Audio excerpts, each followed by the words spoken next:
It's like there's a silent civil war happening within the Iranian government itself. While they're preparing to negotiate with the United States in Islamabad, there are military commanders who want to disrupt their own team. According to the report, there's conflict within Iran over who should form and lead the delegation. This is being led by Ahmad Bahidi, who wants to reduce the power of the foreign minister and the speaker in the discussions. Not only that, he also wants to bring in a new member to the negotiation team, the secretary of the Supreme National Security Council. But other officials are against it.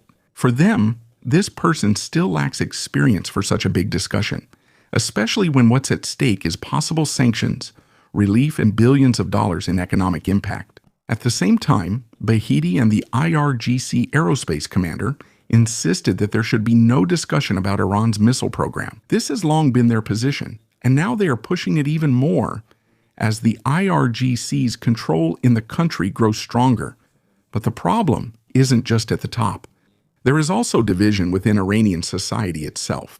There are even supporters of the Islamic Republic who are now protesting against the foreign minister and the speaker because of their talks with the U.S. For them, negotiation is dangerous. As this conflict intensifies, it's not just politics that are affected, but also the economy, because every delay in the talks means continued pressure from sanctions and the ongoing weakening of Iran's financial system. Right now, the situation is clear. While there are talks happening outside, there is fighting inside, and this could determine where Iran is headed in the coming days. Now, take a close look at this intense protest by the people against their foreign minister. Oh, Westerners, curse your parents, Mr. Arachi. May they put dust on your head. Look, people are having a stroke in front of the Ministry of Foreign Affairs. By the Quran, they are having a stroke, shouting and rioting. Curse your father, your actions. Curse your existence. Curse your head. May they put dust on your head. May they put dust on your head. For many Iranians, talking to the United States feels like betrayal. But even though others see it that way, the negotiations continue. Originally, this was supposed to happen today, Friday. But according to Pakistani officials mediating the talks, it has been moved again. Now, it is expected to happen over the weekend, and not just for one day, but possibly last until Monday or Tuesday. While the talks are ongoing, there is another major issue complicating the talks. Some Iranian officials are saying they will withdraw from the negotiations if there is no ceasefire in Lebanon. For Iran, they say this was part of the previous agreement. But for the U.S. and Israel, they say this is not part of the deal. In the middle of this, Donald Trump released a statement. According to him, Benjamin Netanyahu agreed to the ceasefire setup and will be more low-key against Hezbollah in Lebanon. But it didn't end there. Trump also directly criticized Iran, saying that they are not fulfilling their part of the agreement. One of the most critical topics here is the Strait of Hormuz.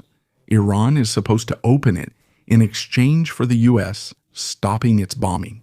But according to the data, there has been almost no change in the flow of oil shipments there. This means that the oil supply still can't move smoothly, and this has a direct effect on the global market and oil prices.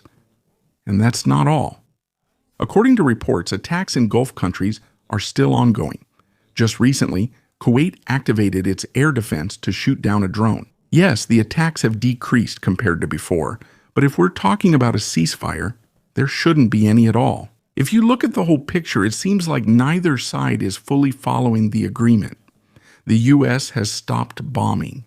Iran still hasn't fully opened the oil route, and there are still attacks, Israel and Hezbollah too. The fighting continues, but even with all this chaos, there's still a small positive sign. Israel announced that they will negotiate with Lebanon next week. This isn't a ceasefire yet, but it's a big step to ease the tension. And in the middle of all this, J.D. Vance left for Pakistan to support the talks. For now, the situation is clear. There are negotiations on paper, but on the ground, the fighting continues. We're looking forward to the negotiation and expect it to be positive. We'll see. As the President of the United States said, if the Iranians are willing to negotiate in good faith, we're certainly willing to extend the open hand. If they try to play us, they'll see our negotiating team isn't receptive. We'll aim for a positive negotiation The president has given us some pretty clear guidelines and we're going to see, so I hope you guys have a safe flight. We'll certainly take some questions later on, but for now, let's get on the plane and hit the road. Now, if you think about it, the United States probably got some assurance, possibly from Pakistan or even from Iran itself, that there will be 2 Iranian delegations. Because if there wasn't, the vice president wouldn't just fly to Pakistan so publicly. Because if Iran doesn't show up, that would be a huge embarrassment, not just for the U.S., but for everyone involved. And if this meeting pushes through, it's not just any negotiation, it's historic. Why? Because this will be the highest level meeting between the U.S. and Iran since the Islamic Revolution in 1979. Yes, things have happened before. Barack Obama called the Iranian president during talks, and John Kerry met with the foreign minister of Iran. But now, it's the vice president of the U.S. himself who will meet face to face. And that's the very first time for Iran to talk to someone at such a high level from America. According to Pakistani officials, it's confirmed that the Iranian delegation will arrive in Islamabad on Friday night, Pakistani time. And if you think about it, Iran and Pakistan are right next to each other, so the trip is quick. It's only about 1 to 2 hours. Meanwhile, the flight from Washington to Pakistan takes almost 16 hours. That's why J.D. Vance really had to leave earlier. But the real problem isn't the trip, it's the statements coming out directly from Iran. While Pakistan says the meeting will push through, the tone of the Iranian officials is different. One of the most important statements came from the Speaker of the Iranian Parliament. According to him, there are 2 conditions that have not yet been fulfilled: a ceasefire in Lebanon and the release of Iran's blocked assets. And he made it clear that talks will not begin until these are fulfilled. And this is where everything becomes more complicated, because those blocked assets suddenly came up as a condition. It happened just as J.D. Vance was already on his way to Pakistan. This means that while the negotiations are ongoing, the rules of the game are also constantly changing. And what we're talking about here is not just politics, but billions of dollars in frozen funds, sanctions, pressure, and control over Iran's economy. So for now, this is the situation. There's an upcoming meeting. Some leaders are already on their way. But behind all this, it's still unclear if the talks will really push through, or if this will just lead to new tensions. To be fair to Iran, there's also a possibility that what they're asking for isn't really a new condition. Because the truth is, the full details of the ceasefire deal were never made public. It's possible that this was really part of what was discussed. We just don't know about it. But publicly, this is the first time the issue about blocked assets has come up. There's also a possibility that this is just rhetoric. We already know the pattern. Iranian officials often say things in front of the media, but they do something different behind the scenes. But if this isn't just talk, if they're really adding conditions while the U.S. delegation is already in the area, this is dangerous. This could be Iran's strategy to force the U.S. to give even more concessions, because America doesn't want to be embarrassed in Pakistan. If no Iranian delegation arrives, but there's also another side to this. If the U.S. gets irritated, the war could suddenly escalate to a much worse level. And remember, before the ceasefire happened, it was already close to reaching the point where Iran's critical infrastructure would be hit. Bridges, power plants, targets that have a direct impact on the economy, electricity, transport, and the entire financial system. So it's clear, it's like the era is playing with fire. And while this is happening, almost every hour there's a new development. This means the situation can change quickly. It's possible that by the time you watch this video, a decision has already been made on whether the delegation will proceed or not. Now let's shift our focus to the most critical part of the discussion, the Strait of Hormuz. According to Iran, it's open, but there's a condition. For the ships they allow to pass, there's a fee, and it's not a small amount. According to Intel, Iran is asking for an additional roughly $1 per barrel. And if a large tanker passes through, it can reach almost $2 million for a single trip. Imagine that. Just one ship, and the fee is already in the millions. And of course, the effect of this is that the cost of oil transport will go up. the price in the global market will be affected, and the profit of companies will drop, and that's not all. According to the report, the IRGC almost completely controls who can pass through and who can't. This means it's not just a simple shipping route. It's now being used as leverage in negotiations. Now the discussions are getting even more heated because of a major demand from Iran. They want to have permanent control over the Strait of Hormuz.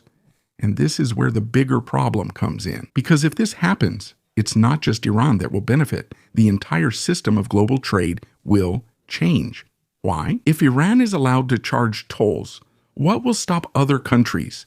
Singapore, the UK, Spain, they could do the same thing. And if that happens, all the shipping routes in the world could be subject to fees. And think about the effect. Prices of goods worldwide will go up, inflation will get worse, and there will be unfair competition in the global market. But in reality, there's a very low chance that the world would agree to this. There are international laws against it, and many countries, especially in the Gulf region, will oppose it. And there's also a simple logic. Just because you can close off a place doesn't mean you own it, like a person with a drone who can shut down an airport. But that doesn't mean he can charge the airlines. And this has happened before. When the Houthis closed the Bab el-Mandeb, they were not allowed to collect fees. Instead, an agreement was made to stop the attacks. So even though Iran says they want to control the strait, it's unlikely to happen. But the more important question now is, why is Iran acting this way? To understand that, it's not enough to just go back to 1979. We need to go even deeper, back to the time of the old dynasties, because that's where the decisions began that still affect them today. And that's where you'll see that what's happening now isn't just about the present. It's a combination of history, power, and money that's now all exploding at the same time. But wait, let's change the topic a bit for a moment. Since our topic is already about war, I just want to show you this video about the 10 most powerful military uniforms in the world. So let's get started right away. 10 most powerful military uniforms. Ang mga uniform ng militar ay higit pa sa simpleng. This is because it symbolizes courage, discipline, and unity. But did you know that these uniforms are also designed for practicality? Many new military uniforms have been made to better protect the soldiers. That's why in this video we will find out which military uniform is the most effective. But before we start, maybe you could like and subscribe to this video. It would be a big help for us content creators. Thank you very much. So let's get started. Number 1. United States Marine Corps Combat Utility Uniform. The United States Marine Corps Combat Utility Uniform, or MCCUU, is the uniform used by the Marines in America. It came out in 2002 to replace the old battle dress uniform that was also used by other branches of the military. The MCCUU was made exclusively for the Marine Corps and cannot be used by others because it has a special patent on its design. There are two types of camouflage for the MCCUU, woodland and desert. The woodland has colors like green, brown, black, and tan. This is used in areas with lots of trees and plants. The desert type, on the other hand, has colors like tan, brown, and gray, which are suitable for sandy and dry places. These patterns are known as MARPAT, or marine pattern. MARPAT is a digital camouflage pattern made up of small pixels. Because of its design, it is harder to spot soldiers in the environment. It is better at concealment compared to the old camouflage designs. The production of MCCUU and MARPAT started in 2000, and it was tested in 2001. MARPAT was patented on June 19, 2001, and MCCUU was patented on November 7, 2001. MARPAT was released on January 17, 2002 at Camp Lejeune, North Carolina. MCCUU replaced the BDU on October 1, 2004. Meanwhile, the MCCUU is not just for concealment, but also for comfort and durability. It no longer needs to be ironed because of the permanent press treatment. Its design allows soldiers to move freely. The blouse has 4 pockets, and the pants have 6 pockets. The buttons on the sleeves are designed so they won't get caught on things. Similarly, the MCCUU is worn with a green or olive drab undershirt and coyote brown combat boots. Its usual hat is the 8-pointed utility cover, but a boonie hat can also be used in the field. Number 2, Israeli Defense Forces, or IDF combat uniform. The Israeli Defense Forces, or IDF combat uniform, is one of the most effective uniforms in the world. It was made to protect soldiers and provide them comfort while fighting. Since the IDF was formed, the uniform has been made to be stronger and more useful in battle. In the 1950s, they replaced the khaki uniforms with olive green. This color is more suitable for Israel's environment, especially in desert areas. This helped prevent the enemy from spotting the soldiers easily. Then in the 1960s, the style of the uniform changed. They wore tight pants called tabas pants. The female soldiers, on the other hand, wore rooster hats that looked like the hats worn by flight attendants back then. Meanwhile, the IDF has 3 main types of uniforms. The service dress is the uniform used by soldiers for everyday purposes. The field dress, on the other hand, is used in combat, training, and work at the base. Its fabric is durable and comfortable, even in tough conditions. Meanwhile, the ceremonial dress is for special occasions and ceremonies. Its color varies depending on the branch of service. For the ground forces, they wear light teal and dark green. For the Air Force, it's light blue and navy blue. For the Navy, the combination is white and navy blue. Aside from the uniform, the IDF also has special equipment to make the soldiers more protected and effective. The PFOD combat vest is a vest with many pockets for bullets, grenades, and other equipment. The weight is evenly distributed when worn, so the soldier won't have difficulty moving. The Dobon coat, on the other hand, is a winter coat made of waterproof material. It has padding to protect the soldier in cold climates. This is usually worn by soldiers assigned to cold areas. The British Army's Future Soldier Vision, or FSV, is a project aimed at modernizing and improving soldiers' uniforms. This was launched in 2015 by the Ministry of Defense, or MOD, of the United Kingdom. Its goal is to provide soldiers with uniforms equipped with advanced technologies for greater protection, better communication, and improved situational awareness in battle. The project was developed with the help of the Defense Science and Technology Laboratory and the companies Kinnear Dufour and C Limited. The Future Soldier Vision uniform has different components, each with its own function. First is the head subsystem. Its helmet has a built-in communication system that makes it easier for soldiers to communicate with their comrades. They no longer need to shout or use a regular radio. The helmet also has hearing protection so that the soldier's ears won't be damaged by loud noises like explosions and gunfire. The helmet also has sensors that provide information about the surroundings without the need to look around. Aside from this, the torso subsystem has segmented armor that is lightweight but durable. This armor provides protection to the soldier's body against bullets and shrapnel. It can be easily removed because it has a quick release cord that can be pulled in case of emergency.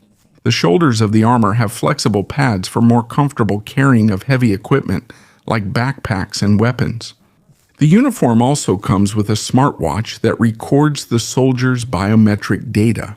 It measures the heart rate and body temperature to determine if the soldier is in good condition. This is important for commanders to know if a soldier is tired, sick, or needs to rest.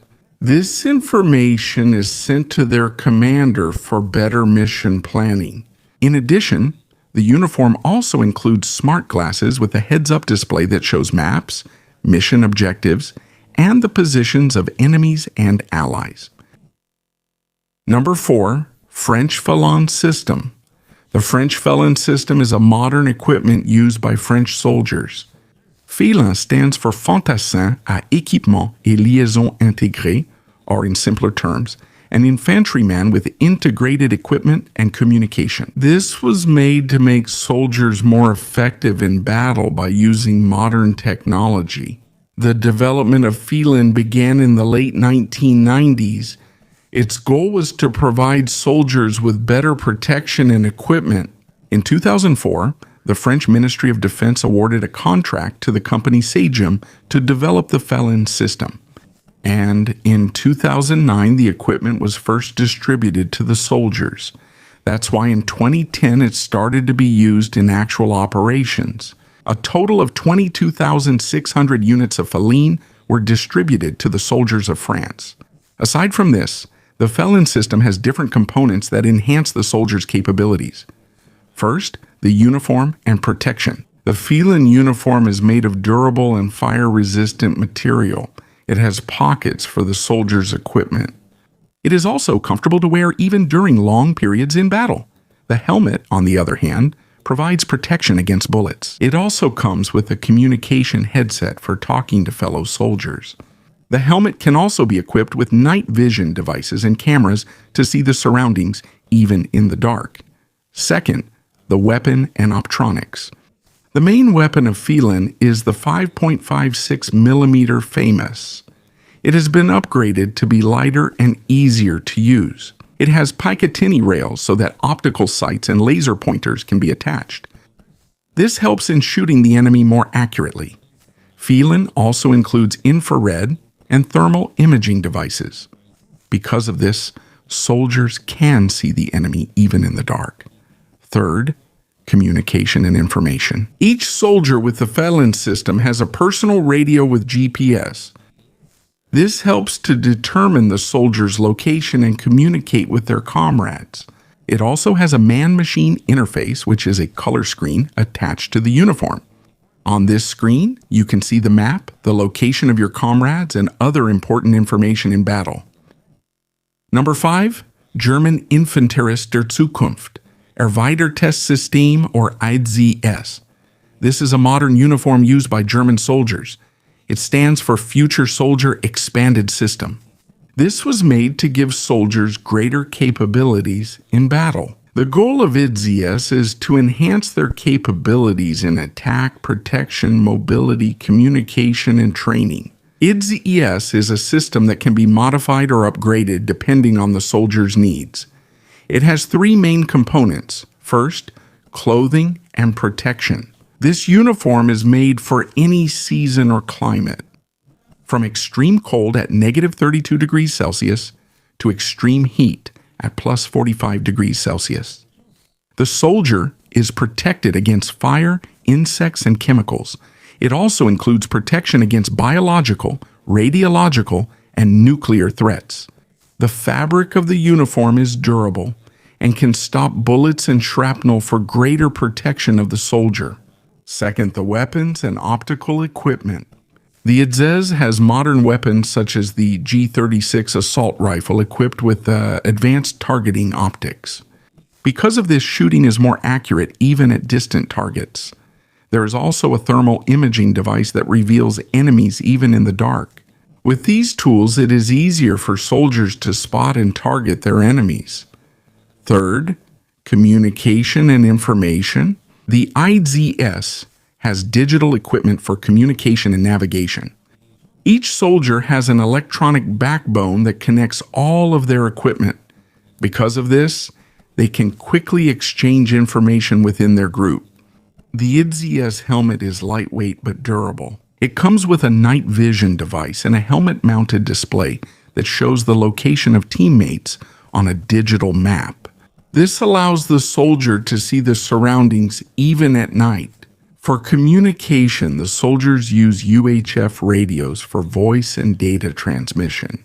The group leaders have VHF radios and portable command computers with touch screens. Number 6, Chinese PLA Starry Sky Camouflage. The Starry Sky Camouflage, or Xingkong, is a new uniform created by the People's Liberation Army of China in 2019. It replaced the old Type 07 camouflage that soldiers used before. The purpose of this uniform is to help soldiers hide better in different environments. The Xingkong camouflage has 5 types of patterns suited for different environments such as woodland, jungle, desert, arid, and urban. The color of the uniform is no longer based on which branch of the military uses it, but on the environment where it will be used.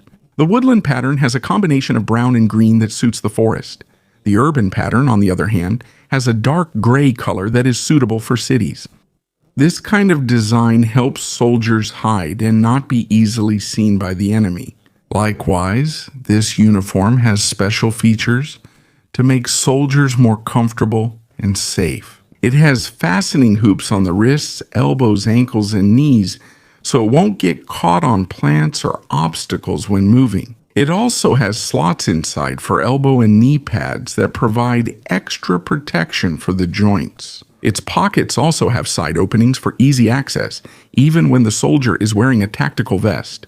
The tactical vest is made of modern materials that provide a lighter feel and better protection against fire and bullets. Meanwhile, the Xingkong camouflage was first unveiled in September 2019, before the 70th anniversary of the People's Republic of China. Since then, it has gradually been distributed to all units of the PLA. According to Senior Colonel Wu Chan, an official of the Chinese Ministry of National Defense, the distribution of the uniform is being carried out smoothly and is expected to be completed on schedule. In connection with this, the effectiveness of the Xingkong camouflage has also been proven among the special forces of the PLA, such as the Special Operations Brigade in the Tibet Military Command. During training in high-altitude areas, reaching up to 3,800 meters, it has proven to be effective against wind and dust. This uniform is lightweight and easy to wear, which helps soldiers move freely. Its low visibility pattern makes it hard for enemies to spot the soldiers, especially during missions that require stealthy movements. Number 7. South Korean Special Warfare Command Uniform. The Republic of Korea Army Special Warfare Command, or ROKSWC, is a special military unit in South Korea.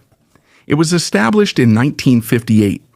Its soldiers are known for wearing a black beret, which symbolizes their courage and dedication to their duty. The ROKSWC uniform is considered one of the most powerful military uniforms because of its durable materials and effective design suited for various missions. Meanwhile, in 2006, the design of their uniform changed.